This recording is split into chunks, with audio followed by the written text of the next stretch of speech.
Hébreux chapitre 10, versets 19 à 22. Amen. Je lis dans le nom de Jésus-Christ. Amen.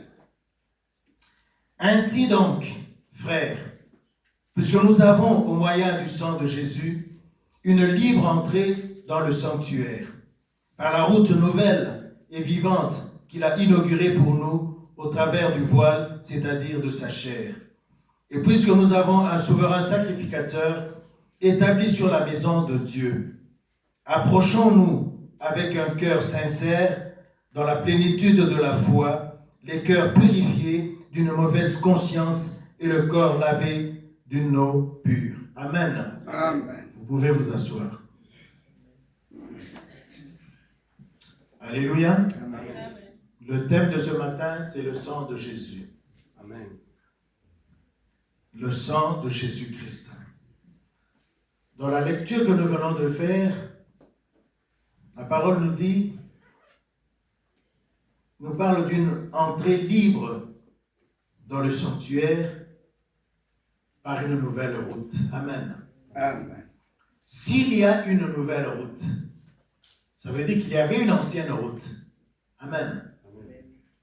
Parce que la Bible ne parle pas d'une seule route, mais il parle de la nouvelle route. S'il y a une nouvelle route, ça veut dire qu'il y avait une ancienne route. Amen. Nous devons avoir donc une confiance et une fermeté totale dans la foi. La foi, c'est ce qui se passe quand nous quittons nos maisons et venons à l'église pour écouter la parole. La parole que nous écoutons, il y a la vie dans cette parole. Nous devons croire à cette parole pour que cette parole en qui nous croyons puisse apporter du fruit dans notre vie de tous les jours. Amen. Amen. Donc, n'ayons pas de crainte, n'ayons pas de doute, car la nouvelle route que Jésus-Christ a inaugurée, c'est sa chair, au travers de son sang. Amen. Amen. La Bible nous dit quand Jésus est mort, quand il a rendu son âme à Dieu, le voile du temple s'est déchiré d'en haut en bas. Amen. Ici, la parole nous dit que la nouvelle route qu'il a inaugurée, c'est sa chair. Amen. La chair de Jésus était déchirée. C'est pour cela que son sang avait coulé. Pour que le sang coule, il faut qu'il y ait une blessure, donc une déchirure dans la chair pour que le sang coule. Ce sang a coulé, ça veut dire que pendant que le sang coulait, quelque chose de puissant, d'indescriptible s'est passé sur la terre. Amen. D'abord, le ciel, le soleil s'est éloigné, il a fait noir, on ne voyait plus rien, et le voile du temple s'est déchiré d'en haut en bas. Qu'est-ce qui s'est passé en ce moment-là? Amen. Jésus, avant d'expirer, avait dit tout est accompli. Amen. Qu'est-ce qui était accompli? C'est ce qu'il devait faire sur cette terre. Amen. Allons dans le livre de Ésaïe, au chapitre 61, pour voir de quoi nous parlons. Amen. Ésaïe 61, je lis à partir du verset 1 jusqu'au verset 2. Amen. Ésaïe 61, chapitre 1 à 2. Amen. Amen. On y est? Amen. L'Esprit du Seigneur, l'Éternel, est sur moi. Car l'Éternel m'a oint pour porter de bonnes nouvelles aux malheureux. Il m'a envoyé pour guérir ceux qui ont le cœur brisé, pour proclamer aux captifs la liberté et aux prisonniers la délivrance, pour publier une année de grâce de l'Éternel et un jour de vengeance de notre Dieu, pour consoler tous les affligés. Verset 3, pour accorder aux affligés de Sion, pour leur donner un diadème au lieu de la cendre, une nulle de joie au lieu du deuil, un vêtement de louange au lieu d'un esprit abattu, afin qu'on les appelle des térébintes de la justice, une plantation de l'Éternel pour servir à sa gloire. Amen. Amen. La parole de Dieu nous dit que Jésus a inauguré la nouvelle route. Il a inauguré cette nouvelle route parce qu'il avait un objectif à atteindre. Amen. Cet objectif, c'est ce que nous venons de lire dans le livre de Ésaïe. Amen. Il est un souverain sacrificateur sur la maison de Dieu. Il est venu inaugurer une nouvelle route. Pourquoi une nouvelle route? Parce qu'avant qu'il ne vienne, il y avait une ancienne route. Amen. Amen. Quand il est venu proclamer ce que nous venons de lire dans le livre d'Ésaïe 63, Dieu a vu que cette nouvelle route ne correspondait plus tellement à ce qu'il voulait que l'homme soit. Amen. Amen. Ou à ce que l'homme fasse. Amen. C'est pour cela qu'il a envoyé son Fils Jésus-Christ pour inaugurer une nouvelle route. Cette nouvelle route, c'était la chair de Jésus-Christ, au travers de son sang qui avait coulé. Amen. Amen. Le sang a coulé et le voile du temple s'est déchiré d'en haut en bas. Amen. Amen. Bien-aimés, quand nous lisons ça comme ça, que nos yeux ne voient pas, on peut se dire que bon, ce n'est qu'une histoire. Mais en plus d'être une histoire, c'est quelque chose de puissant, de merveilleux que Dieu avait fait pour nous, au travers de son Fils. Car Dieu avait tellement aimé le monde, c'est ce que nous dit le livre de Jean, chapitre 3, le verset 16. Dieu a tant aimé le monde qu'il a envoyé son Fils Jésus-Christ, afin que quiconque croise en lui ne périsse pas, mais qu'il ait la vie éternelle. Nous sommes de ceux que Dieu a choisis pour que nous ayons la vie éternelle en Jésus-Christ. Amen. Amen. Comment est-ce que nous aurons cette vie en Jésus-Christ? Jésus-Christ, le Fils unique du Dieu vivant, a payé de sa vie. Amen. Quand vous allez dans un magasin, que vous voulez acheter quelque chose que vous aimez vraiment et que vous n'avez pas assez d'argent, vous pouvez le payer en plusieurs tranches. Amen. Pour justifier la valeur de cette affaire, un habit, une voiture, quelque chose comme ça. Jésus a payé de sa vie. Est-ce qu'il y a quelque chose de plus important que la vie sur cette terre? Il n'y a pas plus important que la vie. Amen. Je le disais tout à l'heure pendant le témoignage qu'un ami a perdu son épouse, qui a certes souffert, il était malade, mais le jour de sa mort, personne ne pouvait imaginer qu'elle était en train de partir parce qu'elle a dit qu'elle avait faim. Qu'on lui apporte du pain et du Fanta, qu'elle mange. Elle a mangé, elle a bu, elle s'est dit, je me sens pas en très bonne position, arranger ma position. Dès qu'on lui a changé la position, elle s'est endormie et elle est partie. Amen. Qu'y avait-il de plus important pour cette femme? Amen. C'est la vie, mais elle est partie. Nous sommes encore là, en train de respirer, en train de vivre. Amen. Amen. Et Jésus, le Fils du Dieu vivant, a payé de sa vie. Amen. Donc, il a accepté la mort. Personne d'entre nous ne peut accepter facilement la mort. Personne n'accepte la mort. C'est le chemin que nous devons emprunter, nous tous. Mais le jour où ça arrive, personne n'est prêt. Pour être prêt, c'est pourquoi nous venons à l'église, pour être prêt. Car ce jour ne prévient pas. Amen. Amen. Je le disais pour le témoignage de la femme de mon ami, en partant de la maison, ils ne pouvaient pas s'imaginer qu'ils vont rentrer et le laisser à la morgue. Amen. Parce que ce jour-là ne prévient pas. Si nous n'étions pas prêts pour ce jour-là, ça serait vraiment malheureux. Amen. Nous avons lu dans ce qu'il y a dans le verset de Ésaïe de Hébreux 10 que Jésus a inauguré une nouvelle route. Donc il y avait une ancienne route. Nous allons essayer de comprendre quelle était cette ancienne route. Amen. Amen. Nous rentrons dans le livre de Hébreux, chapitre 9.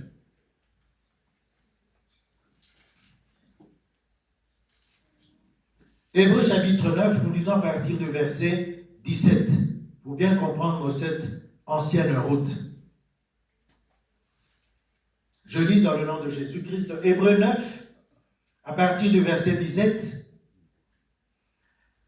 Un testament, en effet, n'est valable qu'en cas de mort, puisqu'il n'a aucune force tant que le testateur vit.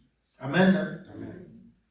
Voilà pourquoi c'est avec du sang que même la première alliance fut inaugurée. Amen. Verset 19. Moïse, après avoir annoncé devant tout le peuple tous les commandements de la loi, prit le sang des veaux et des boucs avec de l'eau, de la laine écarlate et de l'hysope, et il fit l'aspersion sur le livre lui-même et sur tout le peuple en disant, « Ceci est le sang de l'alliance que Dieu a ordonné pour vous. » Il fit pareillement l'aspersion avec le sang sur le tabernacle et sur les ustensiles du culte. Amen. Verset 22. Et puisque tout, d'après la loi, est purifié avec du sang, et sans effusion du sang, il n'y a pas de pardon. Amen. Amen. C'était l'ancienne route. Amen. Aujourd'hui, nous parlons du sang de Jésus. Mais dans ce que nous avons lu, Jésus nous dit, la parole nous dit que Jésus a inauguré une nouvelle route. Amen. Quelle était l'ancienne route? L'ancienne route, c'était le sang des animaux. Amen. C'est avec le sang des animaux que les serviteurs de Dieu accordaient, à travers de ce sang, que les serviteurs de Dieu priaient Dieu pour que les gens qui apportaient les animaux retrouvent le pardon de leurs péchés, de leur mauvaise conduite. Amen. Mais Dieu a vu que cela n'était plus bon. Il a décidé de créer une nouvelle route au travers du sang de son Fils Jésus-Christ. Amen. Vous voyez maintenant pourquoi le sang, quand nous parlons de sang, le sang est quelque chose de précieux. Amen. Dans l'ancien temps, les anciennes routes ou l'ancienne route étaient représentées par le sang des animaux. Les gens qui avaient commis des péchés apportaient les animaux selon leur avoir. Ceux qui avaient beaucoup d'argent pouvaient se permettre d'amener un veau, un bouc, mais ceux qui n'en avaient pas pouvaient amener des pigeons, des tourterelles. Amen. Afin que leurs péchés soient pardonnés. Amen. Amen. Ici, nous voyons que Jésus a payé de son sang. Donc ce sang représente la nouvelle route que Jésus a inaugurée pour nous conduire dans ce qui lui a été demandé, dans ce que nous avons lu dans Ésaïe 61, pour notre délivrance, pour notre bénédiction, pour que nous puissions nous approcher de Dieu, pour que nous ayons une vie convenable devant notre Dieu. Amen. Amen. Donc nous comprenons que le sang de Jésus représente la nouvelle route qui nous mène vers l'éternité, vers notre Dieu. Dans l'ancienne route, c'était le sang des animaux. Tout le monde ne pouvait pas se permettre d'amener un sang de taureau parce que tout le monde n'avait pas à sa possession un taureau ou un bouc. Amen. Mais aujourd'hui, avec le sang de Jésus, que l'on soit pauvre, que l'on soit riche, ce sang accordait le pardon à tout le monde. Amen. Amen. Donc tout le monde recevait le pardon de son péché au travers du sang précieux de Jésus-Christ. Riche ou pauvre. Amen. Vous voyez déjà que là, il y a déjà une certaine différence entre l'ancienne route et la nouvelle route. Amen. Donc du temps, avant que Jésus ne vienne, donc du temps de l'Ancien Testament, ce sont le sang des animaux, des boucs, des bœufs, des tourterelles, ainsi de suite, par rapport à ce que l'on avait comme avoir. Amen. Amen. Mais aujourd'hui, que l'on soit riche ou qu'on soit pauvre, le sang de Jésus ne fait pas d'exception. Amen. Il nous délivre tous, amen, de la même manière. Amen. Que l'on vienne en culotte ou en pantalon, en chemise ou sans chemise, le sang de Jésus nous pardonne tout. Amen. Amen. Il voit simplement ce qu'il y a dans notre cœur. Nous venons avec un cœur blessé, avec un cœur pur pour demander pardon à Dieu. Et ce sang, par ce sang, nous avons le pardon de nos péchés. Amen. Amen. Éphésiens 2.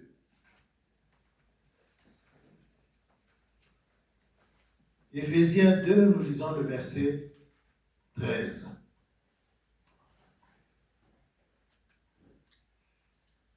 Alléluia. Amen. Éphésiens 2, verset 16, je lis dans le nom de Jésus. Éphésiens 2, verset 13. Je lis dans le nom de Jésus. Mais maintenant, en Jésus-Christ, vous qui étiez jadis éloignés, vous avez été rapprochés par le sang de Christ. Amen. Amen. Nous étions tous éloignés de Dieu.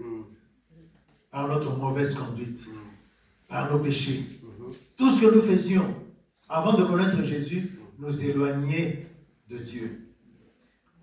Par le sang de Jésus-Christ, nous sommes rapprochés de Dieu. Amen. Ce sang nous rapproche de Dieu. Amen. Nous qui étions perdus. Amen. Amen. Amen. Nous qui fonctionnons encore par rapport à l'ancienne route. Amen. Amen. Jésus arrive avec une nouvelle route qu'il a inaugurée au travers de son sang pour que nous soyons rapprochés de Dieu. Amen. Amen. Parce que personne ne peut dire que quand il est venu en Christ, il était saint, qu'il était pur, qu'il n'avait pas de péché. Personne ne peut se le permettre. Amen. Nous avions tous une mauvaise vie. Une vie qui n'honorait pas Dieu. Amen. Amen. Mais au travers de cette vie qui n'honorait pas Dieu, nous éloignait en même temps de Dieu aussi. Par le sang de Jésus, ce sang nous a rapprochés de Dieu. En nous rapprochant de Dieu, nous pouvons alors maintenant jouir de la présence de Dieu et aller demander pardon à Dieu. Amen. Amen. Romains 5. Il y a beaucoup de versets à lire aujourd'hui. Romains 5, je lis le verset 8 et 9.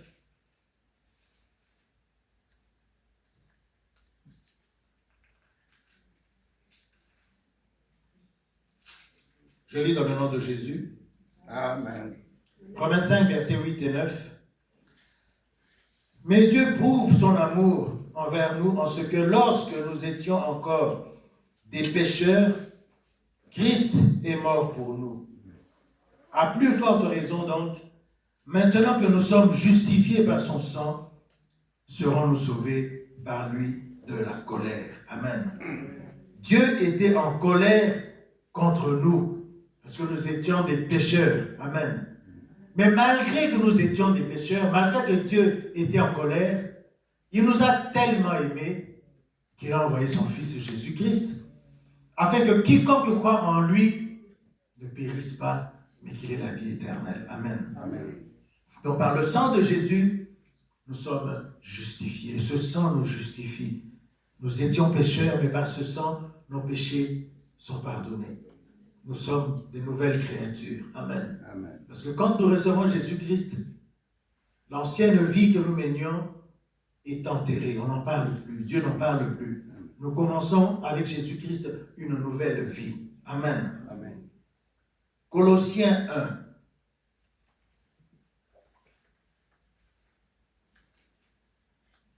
Colossiens 1, verset 19 à 20. Je lis dans le nom de Jésus-Christ. Car Dieu a voulu que toute plénitude habite en lui. Il a voulu par lui réconcilier tout avec lui-même, tant ce qui est sur la terre que ce qui est dans les cieux, en faisant la paix par lui, par le sang de sa croix. Amen. Le sang de Jésus-Christ nous réconcilie avec Dieu. Amen. Nous étions en brouille avec Dieu parce que nous étions des pécheurs. Mais Dieu, par son amour, a voulu d'abord se réconcilier avec lui-même. Il s'est dit, bon, Jésus-Christ, c'est moi-même, parce que Jésus-Christ était 100% homme, 100% Dieu. À travers le péché de l'homme, Dieu ne se retrouvait plus tellement. Il a voulu se réconcilier d'abord avec lui-même au travers de son propre sang. Amen. Jésus-Christ étant 100% homme, 100% Dieu. Donc le sang de Jésus, c'est le sang de Dieu qui a coulé. Donc Dieu, notre Créateur, a fait couler son propre sang pour se réconcilier d'abord avec lui-même et ensuite avec nous qui sommes ses créateurs. Ses créatures plutôt. Amen. Vous comprenez l'amour de Dieu?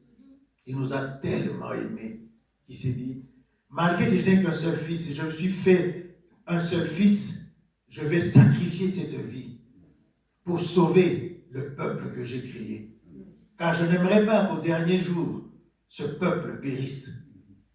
Dieu nous a tant aimés qu'il voulait qu'on ne périsse pas, mais qu'on ait la vie éternelle. Amen. C'est pour cela que nous sommes là. Parce que quelque part dans la Bible, dans le livre de Osée, la Bible nous dit, mon peuple périt faute de connaissance.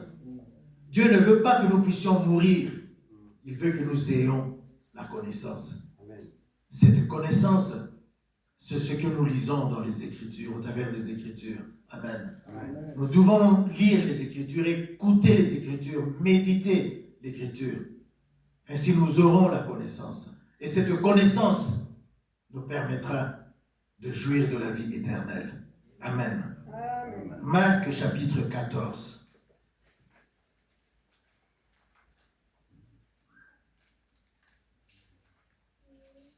Marc chapitre 14, versets 24, 23 à 24. Je lis dans le nom de Jésus-Christ. Marc 14, versets 23 à 24. Il prit ensuite la coupe, et après avoir rendu grâce, il la leur donna, et ils en burent tous.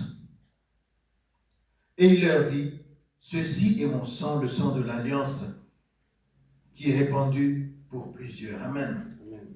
Quand nous faisons la Sainte Seine, c'est ce qui se passe. Amen. Nous renouvelons l'alliance, notre alliance avec Dieu, au travers du sang de Jésus-Christ. Amen. Donc le sang de Jésus-Christ scelle donc Iso Kangisa, alliance, notre alliance avec Dieu. Amen. Amen. Donc cette alliance que nous avons avec Dieu par Jésus-Christ se passe au travers de son sang. Amen. Amen. Vous vous rappelez que tout à l'heure nous avons parlé du sang des veaux et des boucs. L'alliance en ce temps-là se passait au travers du sang des animaux. Amen. L'alliance que nous avons aujourd'hui en Jésus-Christ ne se passe plus au travers du sang des animaux, mais au travers du sang de Dieu lui-même. Amen. Amen. Le sang de Jésus-Christ. C'est à travers de ce sang que nous avons une nouvelle alliance avec Dieu. Amen. Donc vous comprenez que entre le sang de l'animal et le sang de Dieu lui-même, il y a une certaine différence, une très grande différence. La preuve, quand ce sang avait coulé, le voile du temple s'était déchiré. Ça veut dire que quelque chose de puissant s'était passé. Amen. Le soleil s'était obscurci, il faisait noir.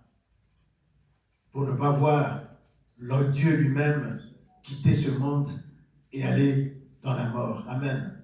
Dieu n'a pas voulu que l'œil humain le voie. Amen. Quand la lumière est venue, il était déjà mort. Amen. Mais ce passage de la vie à la mort, Dieu n'a pas permis que l'être humain puisse le voir. Amen. Parce que ce sang qui avait coulé était tellement précieux, tellement puissant, que le voir pouvait nous causer des problèmes. Dieu le savait, c'est pourquoi il a permis que le soleil s'obscurcisse, il a fait noir, pour que son passage de la vie à la mort ne soit pas vu de l'être humain. Amen. Dieu nous a vraiment aimés et il veut toujours aujourd'hui que nous ayons la vie éternelle. C'est pourquoi il a permis que Jésus-Christ, son Fils, puisse payer de sa vie au prix de son sang pour inaugurer une nouvelle route qui nous mène vers l'éternel. Amen. Amen. Acte 20.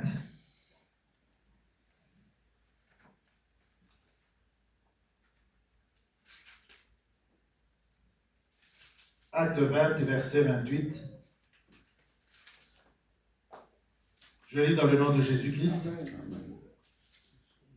Prenez donc garde à vous-même et à tout le troupeau sur lequel le Saint-Esprit vous a établi évêque pour paître l'Église du Seigneur qu'il s'est acquise par son propre sang. Amen. Amen.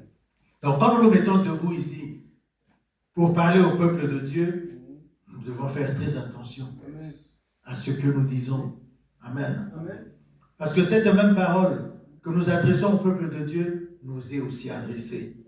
Amen. Amen. Elle nous est d'abord adressée à nous qui l'annonçons avant d'arriver à ceux qui l'écoutent. Amen. Amen. Donc nous devons faire très attention avec cette parole de Dieu. Amen. Amen. Notre conduite doit être exempte de toute souillure, de tout péché. Amen. Car nous avons été acquis par le sang de Jésus-Christ. Amen. Il y a des gens qui achètent des voitures de luxe qui leur coûtent beaucoup d'argent.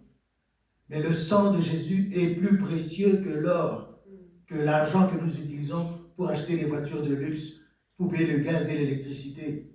Amen. Le sang de Jésus est plus précieux que tout ça.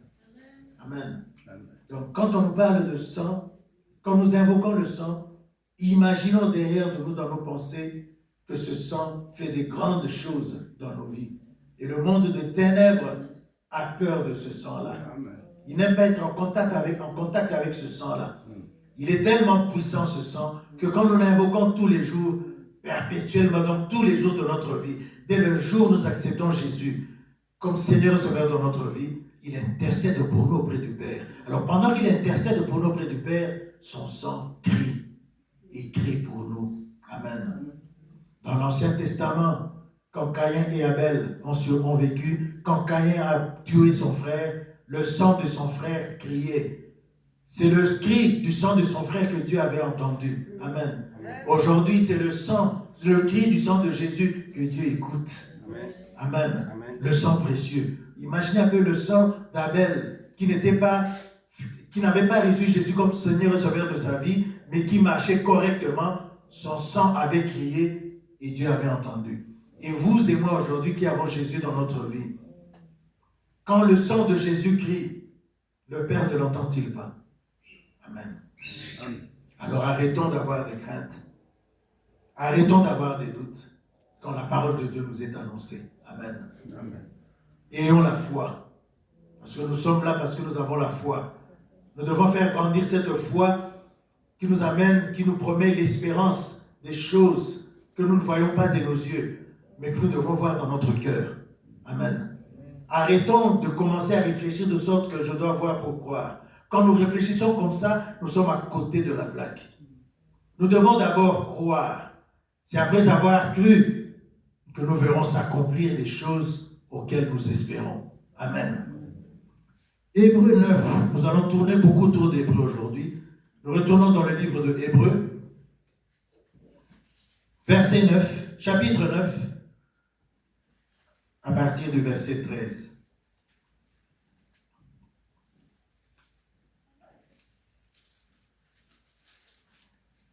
Alléluia. Amen.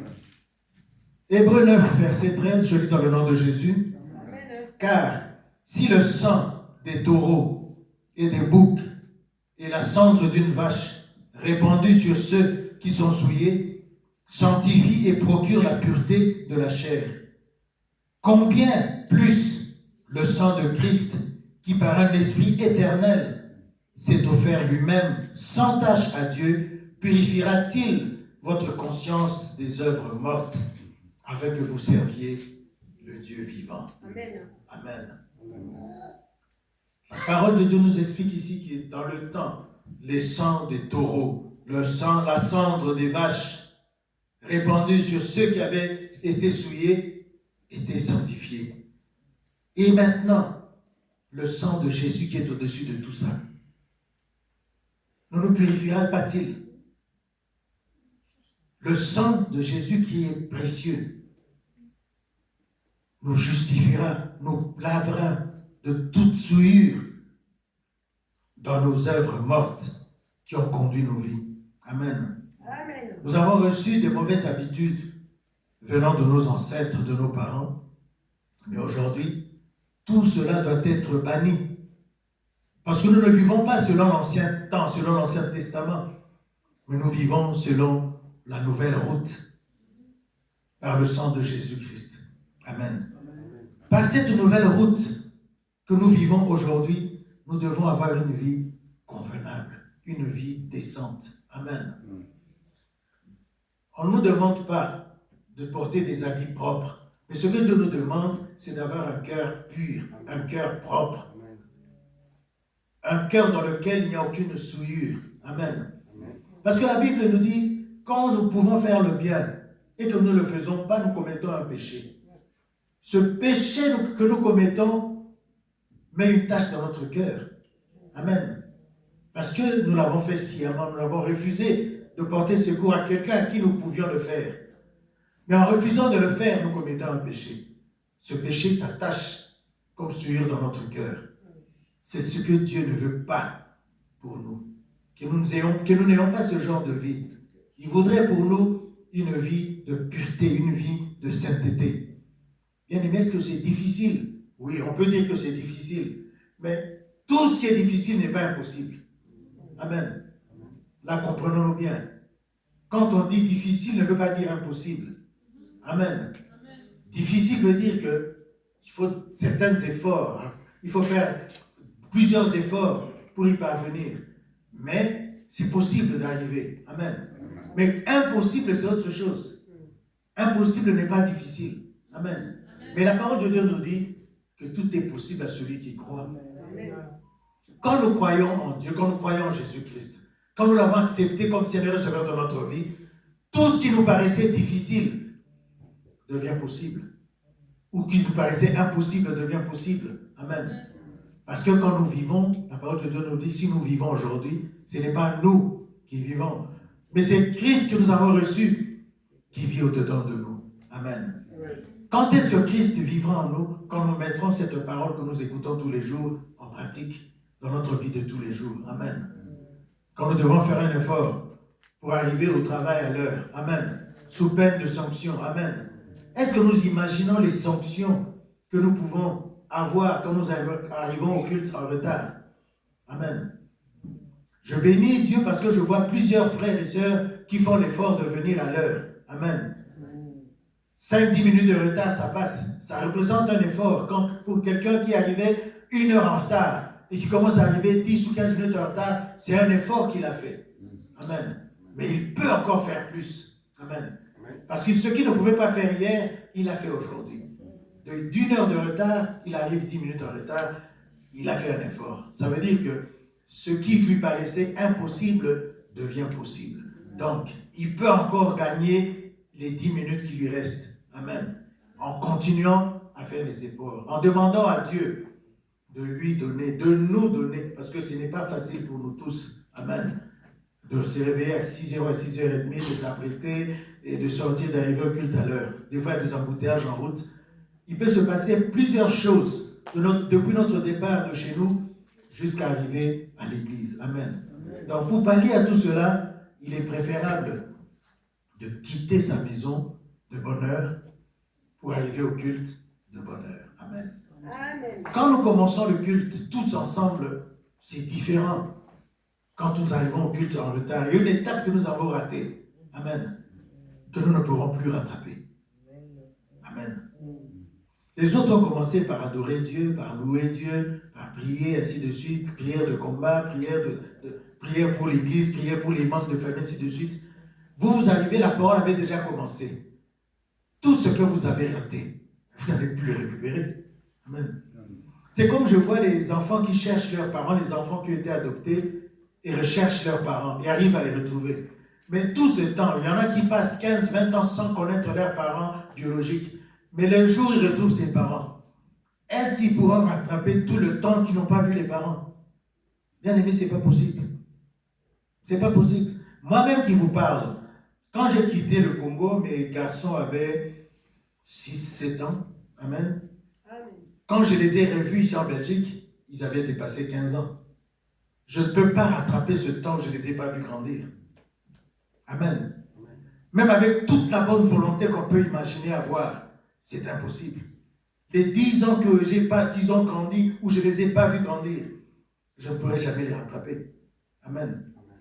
Donc, quand nous ratons le culte et arrivons en retard, faisons un effort. Je bénis le Seigneur, comme je l'ai dit tout à l'heure, pour ceux qui font des efforts, ça se voit, ces efforts. Ils arrivaient 1 heure en retard, ils n'arrivent plus que 10 minutes en retard. C'est un effort. Continuons à faire ces efforts. Ça peut nous arriver à tous d'arriver en retard. Mais quand on peut éviter d'arriver en retard, évitons de le faire. Amen. Amen. 1 Pierre 1.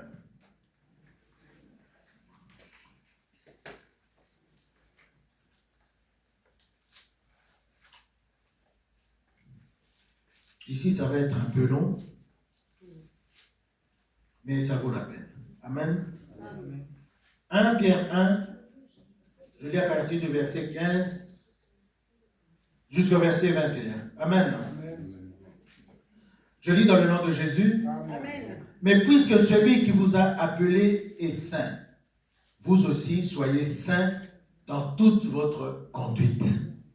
Selon qu'il est écrit, vous serez saints car je suis saint.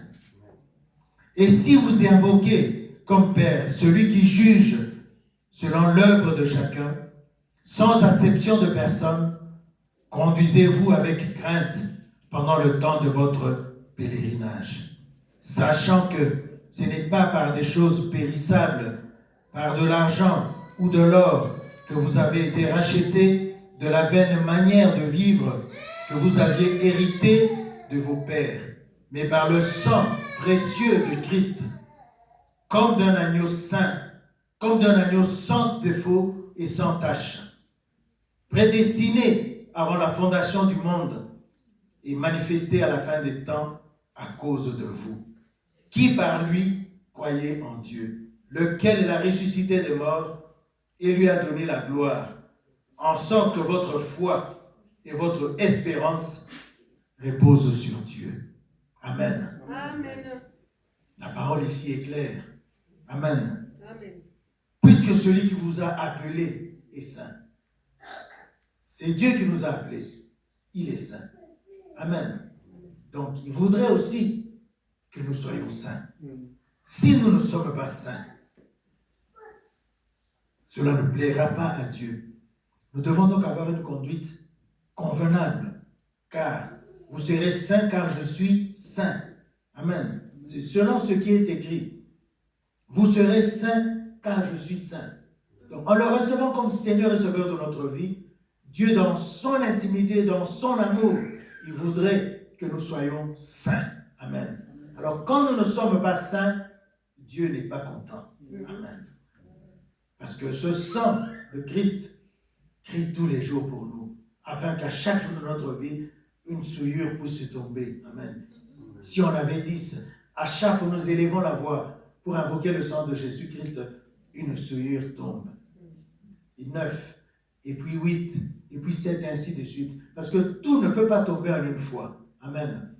Dieu est tellement convenable, tellement correct, qu'il fait des choses en sorte que nous puissions accepter, que notre corps puisse comprendre et accepter le déroulement de ce processus. Amen. Il ne nous change pas du jour au lendemain. Amen.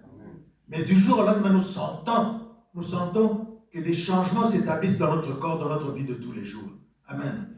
Donc, Dieu, sachant que ce n'est ni par des choses périssables, comme je l'ai dit tout à l'heure, ce n'est pas par l'argent, ni par l'or, mais c'est par le sang précieux de Jésus-Christ que nous avons été rachetés.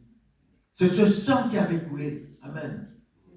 Dès le moment où une seule goutte de ce sang avait touché la terre, le soleil s'est assombri, l'obscurité s'est présentée devant la terre et personne ne pouvait voir ce qui allait se passer. C'est après que les gens ont vu que le voile du temple s'était brisé. Mais pendant qu'il se déchirait, personne ne l'avait vu. Amen. Parce que c'était dans le noir. Mais quand la lumière est apparue, les gens constataient que le voile du temple s'était déchiré d'en haut en bas. Amen. Le sang de Jésus avait coulé parce que sa chair était déchirée. Amen. Le sang ne peut couler que quand la chair est déchirée, quand on est blessé par un couteau ou par une épine. C'est en ce moment-là que le sang coule. Le sang de Christ, il a fait couler volontairement. Il a accepté que son sang coule pour manifester son amour envers nous. Cet amour est immense. Amen. Même nous qui sommes des parents, personne en tant que parent ne peut accepter de mourir pour son enfant. Amen. Nous faisons des sacrifices énormes pour nos enfants, mais ça se limite à ce qui est possible pour l'homme. Mais au-delà, il n'y a que Dieu qui peut le faire. Et il l'a fait par son Fils Jésus-Christ. Amen. Que Dieu nous bénisse. Amen.